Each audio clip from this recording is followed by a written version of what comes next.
തൃശൂർ ചേലക്കരയിലെ ജനവാസ മേഖലയിൽ തുടർച്ചയായ 5-ാം രാത്രിയിലും കാട്ടാന ഇറങ്ങി ഭീതി പരത്തി.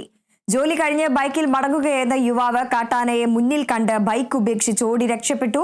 ആനയെ മയക്കുവെടിവെച്ച് പിടികൂടണമെന്നാവശ്യപ്പെട്ട് നാട്ടുകാർ രാത്രിയിൽ വാഴക്കോട് പ്ലാഴി സംസ്ഥാന പാത ഉപരോധിച്ചു.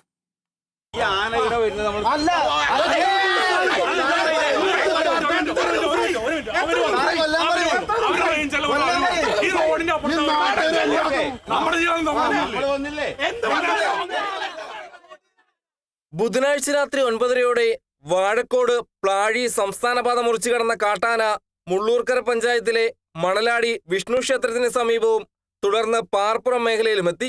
ജോലി കഴിഞ്ഞ് ബൈക്കിൽ മടങ്ങുകയായിരുന്ന യുവാവ് കാട്ടാനയെ മുന്നിൽ കണ്ട് ബൈക്ക് ഉപേക്ഷിച്ച് ഓടി രക്ഷപ്പെട്ടു.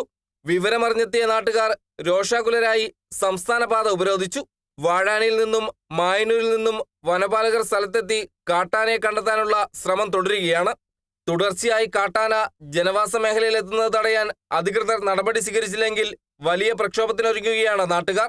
കഴിഞ്ഞ ദിവസമാണ് മേഖലയിൽ കാട്ടാന ജലനിധി പമ്പ് ഓപ്പറേറ്ററായ യുവതിക്ക് നേരെ പാഞ്ഞെടുത്തത്.